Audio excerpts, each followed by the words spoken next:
Have you ever heard someone start a spooky story with, "I don't believe in ghosts, but ... It's kind of funny, right? Because you just know, deep down. They're about to tell you a story that made them a believer. Well, this story isn't like that. This is the story of how I learned, without a doubt, that we are not alone. And the truth is far more terrifying than I could have ever imagined. A few years ago, I moved into a one-bedroom apartment in Melbourne, Australia. It was my first time living completely on my own.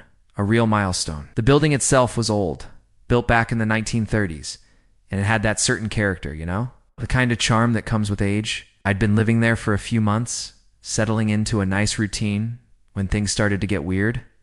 I came home from work one day, just a normal Tuesday, I think. I tossed my keys on the counter and headed to the bathroom, and that's when I saw it. There was a small hole in the bathroom ceiling, leading to a tiny attic space. It was always covered by a thick wooden board, but now that board was on the floor, shattered into two clean pieces. My first thought was confusion, not fear. I picked up the pieces. This board was an inch thick, solid wood. It would have taken a serious amount of force to break it like this. I thought maybe the landlord had sent someone over to do some work in the attic without telling me. So, I took some pictures and emailed her my message carrying a slight tone of annoyance. You know, hey, a little heads up would have been nice. Her reply came quickly, and it wasn't what I expected.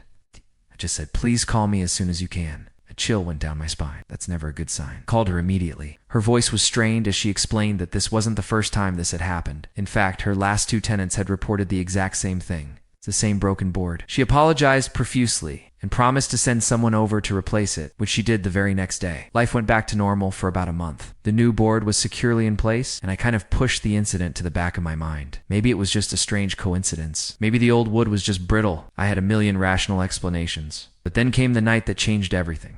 I woke up suddenly. The clock on my bedside table glowed. 4 a.m. The room was cold, unnaturally so, and my entire body was covered in goosebumps. I had this distinct, horrifying feeling that someone was in the room with me. It felt like invisible hands were gently, slowly, rubbing my arms and legs. I was paralyzed with fear. Lying there in the pitch black, my heart hammering against my ribs, everything was dead silent. And then I heard it. A sound from directly above my bed, a dragging sound coming from the attic. It was slow and heavy, like someone was pulling a sack of potatoes across the floorboards.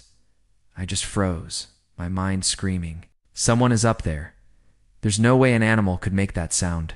It was too deliberate, too heavy. It went on for what felt like an eternity, but it was probably only 5 minutes. 5 of the longest minutes of my life. Finally, I mustered every ounce of courage I had. I lunged for the lamp, flooding the room with light. I grabbed the cricket bat I kept by my bed. For what I don't know, but it felt better than nothing. Heart pounding, I crept out of my bedroom and made my way to the bathroom. My makeshift weapon held high, and my blood ran cold. The new board, the one the landlord had just replaced, was lying on the bathroom floor, broken in two, exactly like the first one. I felt a wave of nausea wash over me. The dragging sound from the attic had stopped, but it was replaced by something far, far worse. Whispering. It was faint at first, but it was unmistakably clear. The sound was coming directly from the dark, gaping hole in my bathroom ceiling. It sounded like children's voices, soft and eerie. And they were repeating the same sentence over and over again in a chilling, rhythmic chant. "It's your turn. It's your turn. It's your turn." Panic took over. I ran through the apartment, flicking on every single light switch. I needed to make things feel normal, to chase away the suffocating darkness. By now it was almost 5 a.m., but the sky outside was still inky black. I turned on the TV, hoping the noise would distract me, drown out the memory of those whispers. And then, as if on cue, a fuse blew. The apartment was plunged back into darkness, except for the faint glow of the streetlights outside. And then the screaming started. My pet budgie, Dexter, was in his cage in the kitchen. He was normally completely silent at night, but now he was squawking, shrieking like he was being strangled.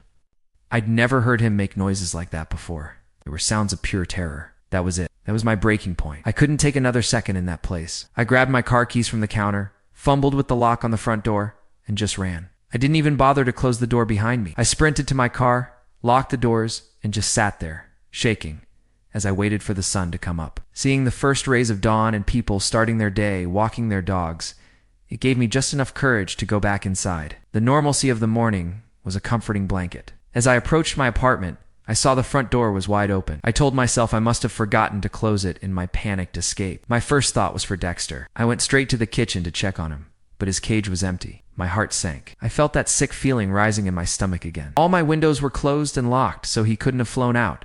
I searched the entire apartment, calling his name, my voice trembling. When I walked back towards the bathroom, I heard it, a faint splashing sound. I peered into the toilet bowl, and there he was, Dexter. He was half drowned, soaked and struggling in the water.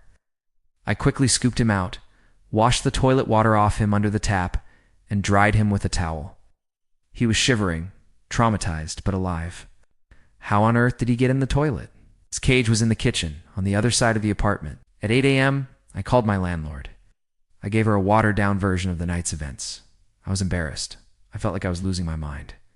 I told her about the board and the strange noises, but I left out the whispers and the part about my bird. Her reaction was not what I expected. There was no shock, no disbelief. It's just a weary sigh. And the words, "Oh wow. So you heard the whispering too?" You might think I moved out the next day. But I didn't. Housing in Melbourne is tough, and honestly, a part of me was morbidly curious. I ended up staying in that apartment for another year and a half. The whispering returned on a few occasions, always late at night, always from the attic. Twice more I found the wooden board covering the hole had been moved, not broken, just placed neatly on the floor. I learned to live with it, as crazy as that sounds. I'd just turn up the TV and try to ignore it. I've since moved to a new place, one that is blissfully, beautifully normal. But the story doesn't quite end there.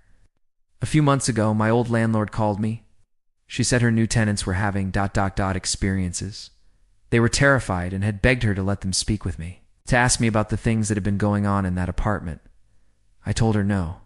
I've had my turn. It's their problem now.